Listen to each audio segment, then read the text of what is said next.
Hello, everyone. It is another warmer than normal day on the First Coast. I'm meteorologist Lee Southwick, joined by meteorologist Lou Turner. Hey, Lee. Lou, these temperatures have been warm. Been awesome. Have you enjoyed it? Love it. Are you not entertained, First Coast? Love it. This is wonderful. I get it. Like a little warmer than seasonable, obviously.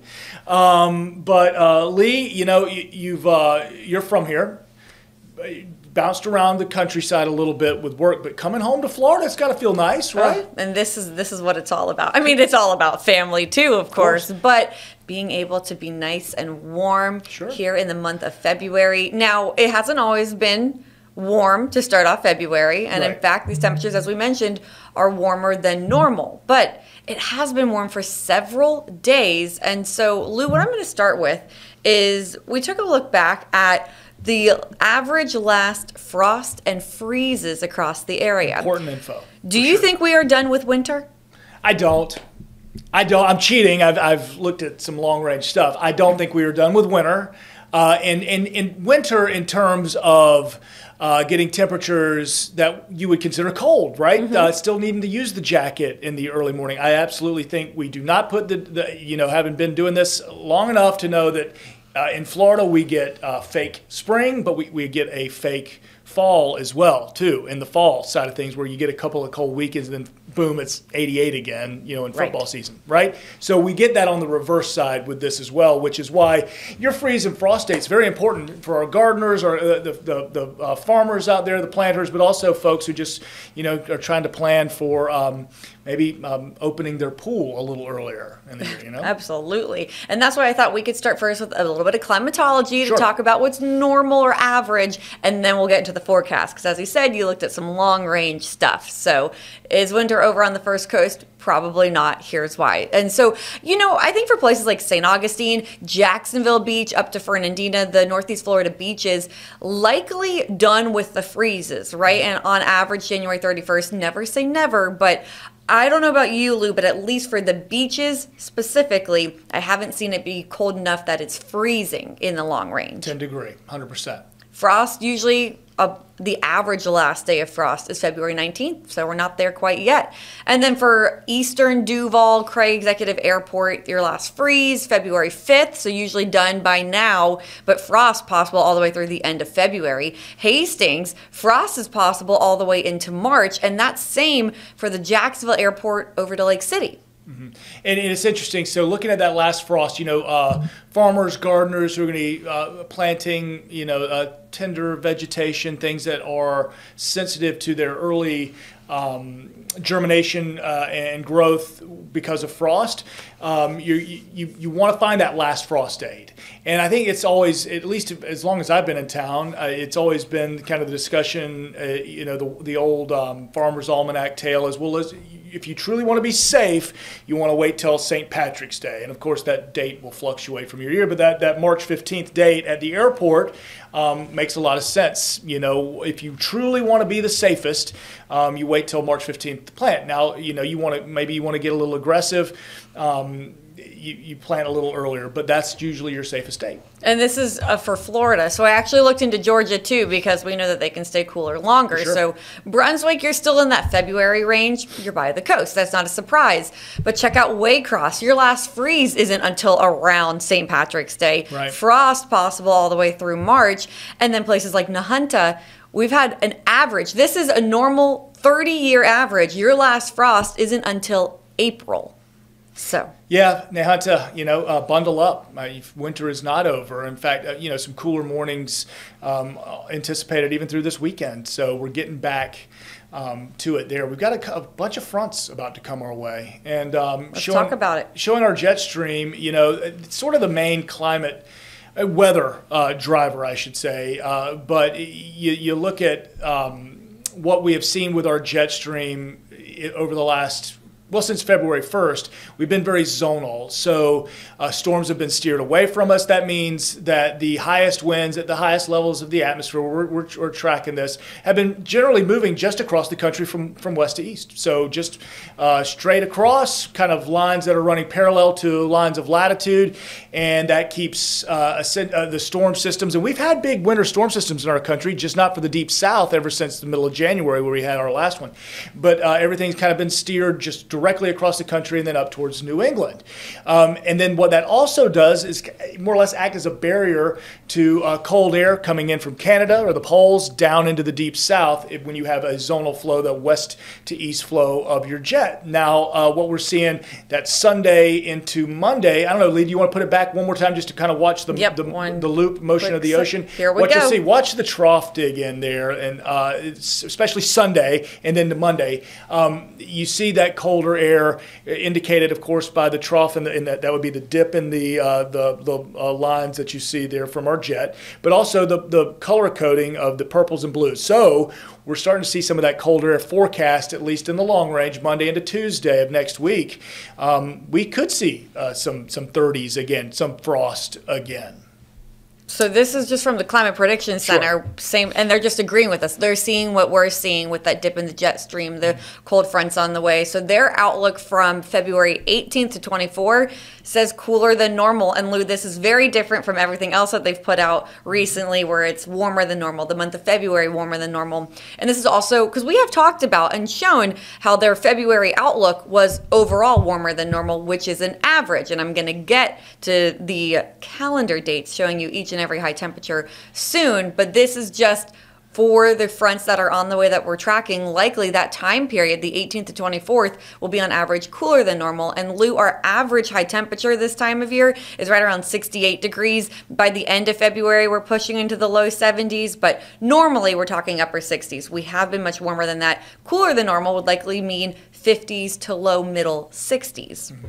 This is a great graphic, and looking out and beyond, the Climate Prediction Center has been pretty spot on this year, looking at what they called for the first of this year, which was warmer than normal. But we got into January and we're saying to ourselves, well, the warmer than normal outlook for the first part of our year, well, that doesn't seem to be jibing because January was so much colder than normal. But what happened when February? Now February is balancing that average, and in their forecast for the 1st of February, they had been saying warmer than normal. They saw those trends.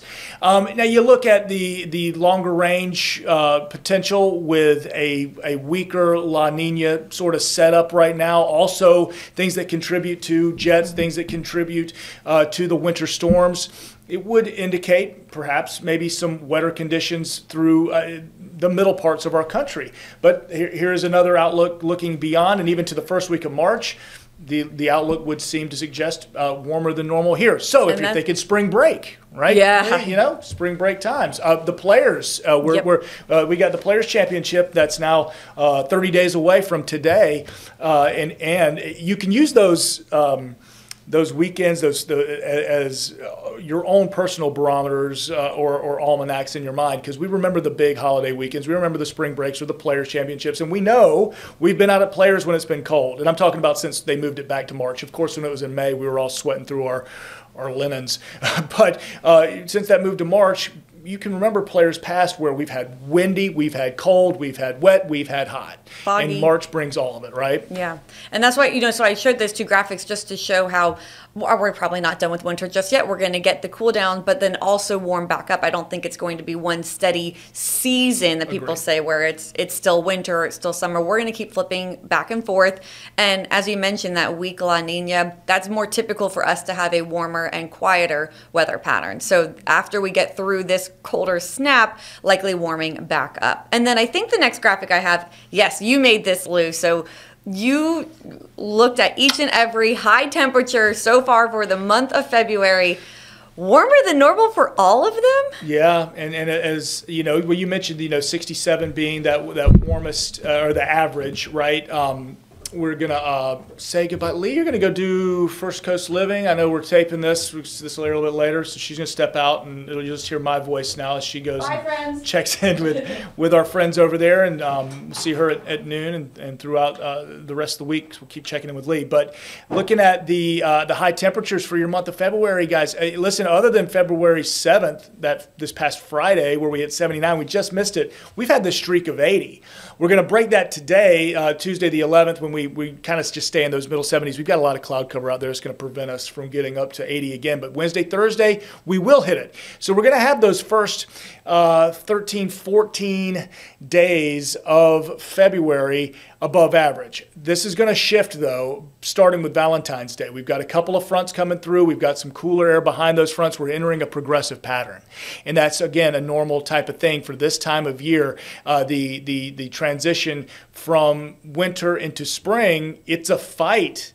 Right? It's a fight between the seasons. It's a fight between the cold, the warm, the upper latitudes, the more tropical air that wants to get into Florida. So that also will provide a bit of a jumping off point for some severe weather potential, some thunderstorms. Now, I don't necessarily think this coming front Thursday is going to be severe necessarily, but we will have some showers and thunderstorm potential.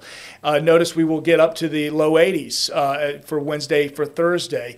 Then by Valentine's Day, that front that comes through by Friday, we cool back down to normal. So it's 56 and 68. That's going to feel cool to us because of what we've had these first 2 weeks of February, but that's actually seasonable for the time of year. A brief warm-up for Saturday. What these fronts do is they track across the country. They also act like these big conveyor belts bringing in the warm, moist air from the Gulf. So you're going to get a warm day Saturday before a strong front comes through Sunday. We'll watch for Daytona as well. Volusia County looking to get in on that rain, and of course that could impact Daytona 500. But Monday, really, we're looking at a return to mornings in the 30s, afternoons even perhaps below normal. So we might have to change the color scheme on the map or the graphic here, looking at those February high temperatures. So remember, all of these things are an average. You know, you anticipate certainly on the seesaw effect with the fronts coming through and things changing a bit on the more national scale with seeing a dip in the jet. So we've had all these series of above average days. Certainly would not bet the farm on the fact that we won't be seeing another frost potential here around the state of Florida. I've been just curious. I went over to the garden center the other day, and I'm just kind of asking around. I'm not a green thumb guy. I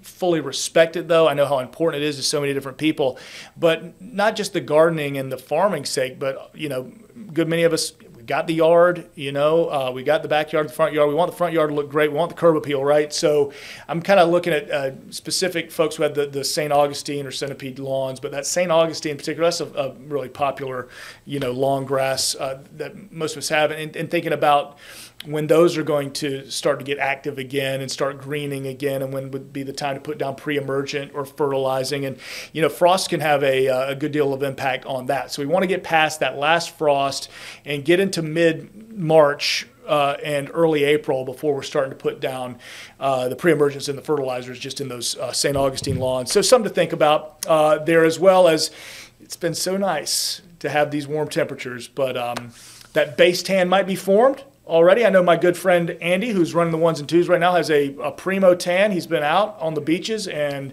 I'm doubtful of any tan lines, knowing his, the way he runs his lifestyle. So I think, Andy, we good back there? Yeah. Okay, he said yeah. I don't think I've embarrassed him too badly. So in the meantime, I hope you all have a fantastic one. Of course, join us, First Coast News this evening. I will see you in the morning on Good Morning Jacksonville, and we'll update you as necessary. So enjoy the warmth while we have it.